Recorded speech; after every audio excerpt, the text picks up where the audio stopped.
Bonjour. Dans ce cours, nous allons voir le chapitre concernant les graphiques. Nous allons voir comment aborder la conception des graphiques sur Microsoft Excel. Donc, avant de continuer, nous allons présenter déjà quelques graphiques pour planter le décor de ce que nous allons voir, notamment commencer par l'utilité des graphiques dans Excel, à quoi ça sert exactement.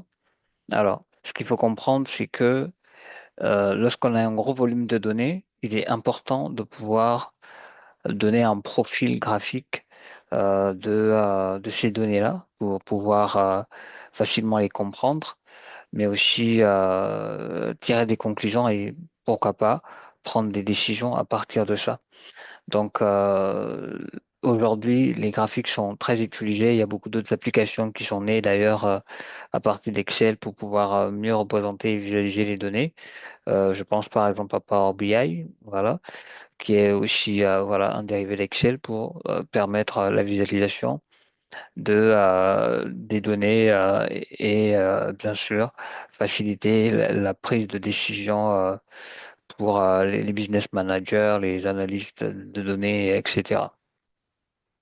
Alors, donc en gros, ce qu'il faut comprendre, c'est que les données, aussi petites ou grandes qu'elles peuvent être, avoir un simple tableau ne permet pas toujours de pouvoir facilement identifier certaines informations ou bien un profil d'information pour par la suite donner une appréciation ou bien pouvoir réagir en fait face aux conclusions on peut tirer. D'accord? Donc un graphique, bien évidemment, va pouvoir nous aider à pouvoir regarder en surface les informations qui sont, on va dire, internes à nos données. Donc, alors, nous, on va distinguer plusieurs types de graphiques et nous allons essayer de les lister un à un. Donc, le premier type de graphique qu'on va retrouver dans Excel et qui sont généralement les plus simples d'ailleurs à construire, ce sont les histogrammes, notamment les histogrammes groupés. Donc, on va voir qu'on a deux types d'histogrammes, mais nous avons une première catégorie, ce sont les histogrammes groupés. Donc, ce sont généralement les plus usuels et je pense que vous avez déjà vu ce type de graphique-là. D'accord? On a aussi une autre catégorie qui est jumelle à ça.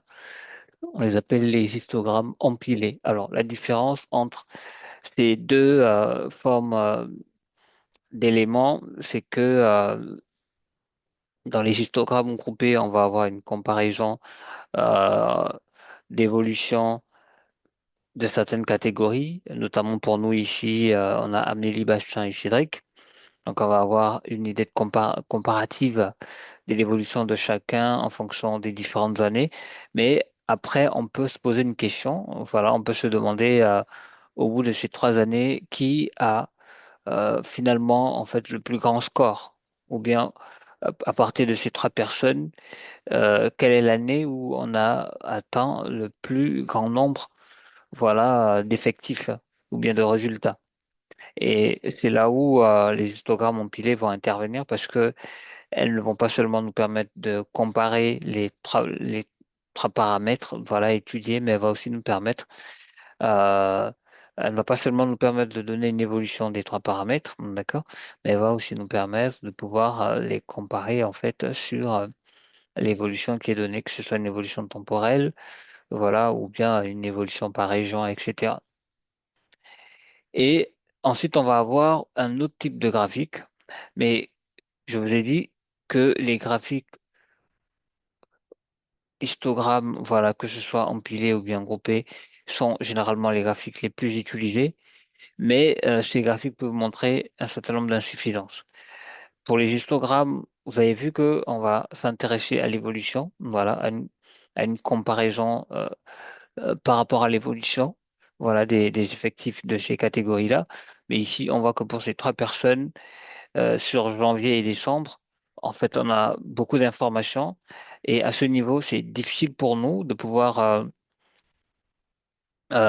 savoir, par exemple, qui des trois a une meilleure progression ou bien voilà sur cette année de janvier à décembre, d'accord, de savoir concrètement quelle est l'évolution de chacun, est-ce qu'il y a une progression ou il y a une diminution. Voilà.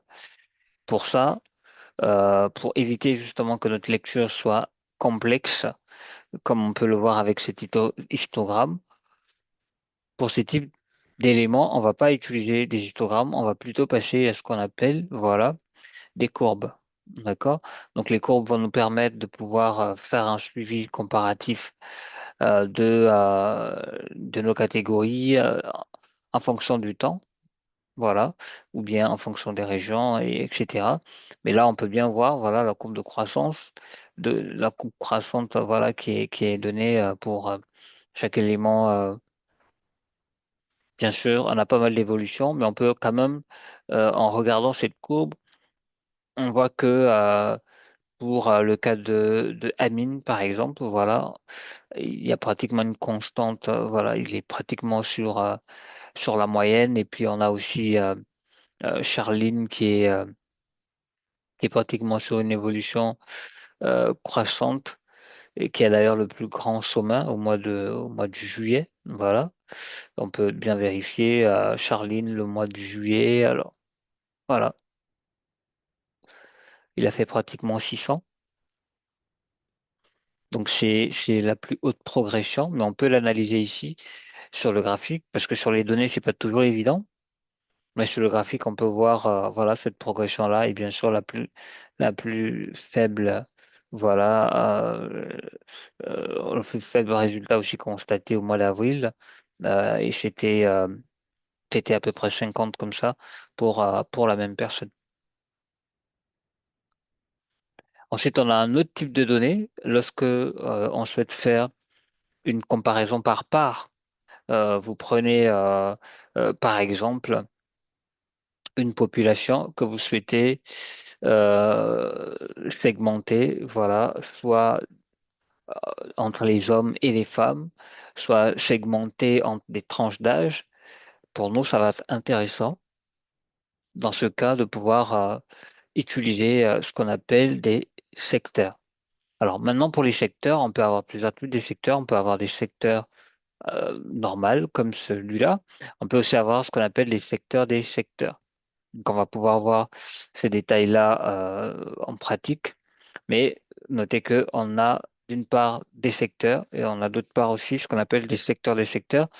Pourquoi? Parce que une région à elle seule peut décrire aussi un certain nombre de comportements. Donc vous voyez qu'ici, dans la partie secteur, on a cette région-là, on a trois régions, on a Amine, Bastien et Charline.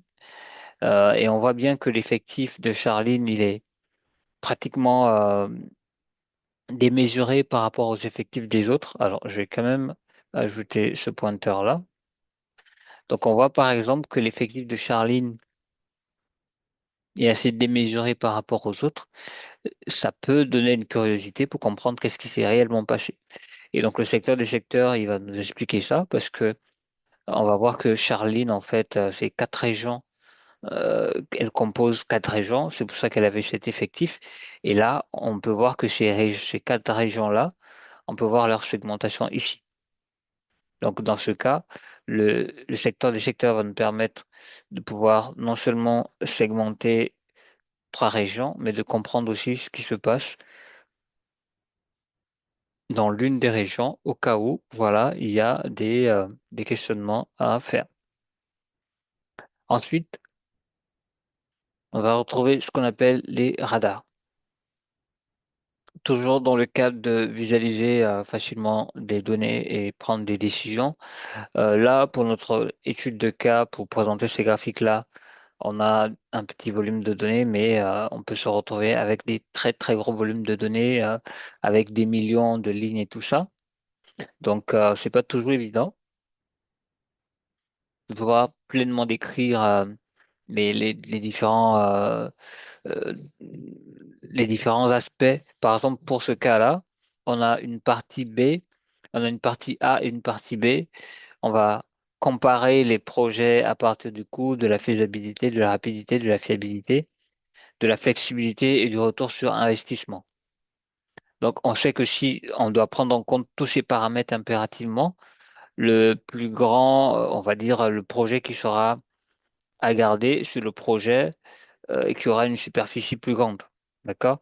Et là, bien évidemment, en regardant l'élément, on se rend compte que c'est pratiquement le B, voilà, qui a une surface plus grande. Pourquoi? Parce que pratiquement, à part deux paramètres, pour tout le reste des paramètres, il est toujours au-dessus. Voilà, il est en termes de coût, il est au-dessus, en termes de faisabilité, il est au-dessus, en termes de rapidité, il est au-dessus, et en termes de flexibilité, il est au-dessus. Donc, les seuls éléments où il est en dessous, c'est au niveau de la flexibilité et du retour sur investissement. Donc, si on va dire le responsable pour le choix de ces projets s'intéresse à ce que la surface soit plus grande, on va choisir la partie A. Par contre, si s'intéresse à une comparaison bien particulière, notamment par rapport au retour sur investissement et le coût, voilà, si je souhaite, généralement, on souhaite payer moins cher, d'accord? Si je souhaite payer moins cher et avoir un bon retour sur investissement, on prendra la partie B, tout simplement. Donc, c'est plus facile de décrire ces éléments-là ici. Très bien. Et ensuite, on a ce qu'on appelle des graphiques combinés. Donc, dans certains cas, on a besoin de combiner plusieurs graphiques. Et donc, ça va être très intéressant pour nous de pouvoir justement ajuster deux graphiques en même temps. Pourquoi? Parce que dans certains cas, il y a des graphiques qui ne sont pas dans les mêmes échelles de grandeur. Donc, ici, d'une part, on fait une comparaison, d'accord, ces différentes personnes. Donc, on les évalue sur ce qui a été prévu, ce qui a été réalisé, ce qui a été validé et les objectifs. D'accord? Donc, en jaune, on va dessiner le profil des objectifs et dans les autres couleurs, on va pouvoir faire un suivi, voilà, de ce qui a été prévu, ce qui a été réalisé par la personne et ce qui a été validé.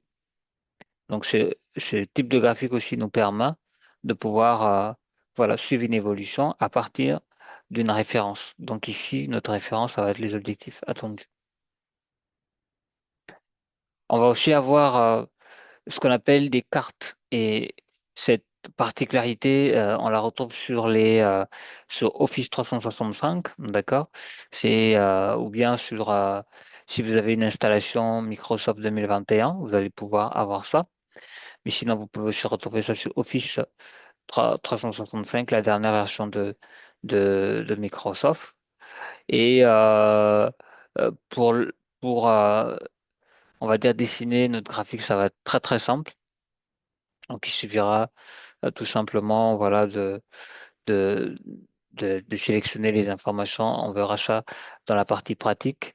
Mais dans Excel, vous avez aussi la possibilité de représenter vos données sous forme de carte. Voilà, si cela est pertinent. Et on va avoir une autre catégorie de graphiques qu'on appelle les graphiques Sparseline.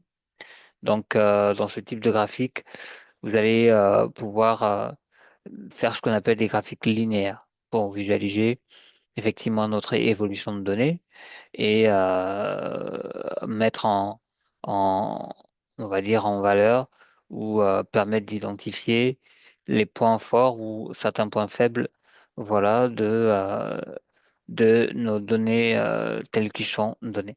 Donc, on a vu plusieurs catégories de graphiques, bien sûr, et là, on a aussi une dernière catégorie de graphiques qu'on va appeler les graphiques croisés dynamiques, toujours dans le cadre de gros volumes de données. Donc, c'est pas toujours évident de pouvoir donner une appréciation lorsqu'on n'a pas une visibilité du contenu de ces données-là. Et là, ça va être très intéressant pour nous d'utiliser ce qu'on appelle les graphiques croisés dynamiques. Mais avant de passer aux graphiques croisés dynamiques, nous allons d'abord parler des tableaux croisés dynamiques. Et euh, pour ce cours, on va se concentrer sur les graphiques de base qu'on peut réaliser sur Excel.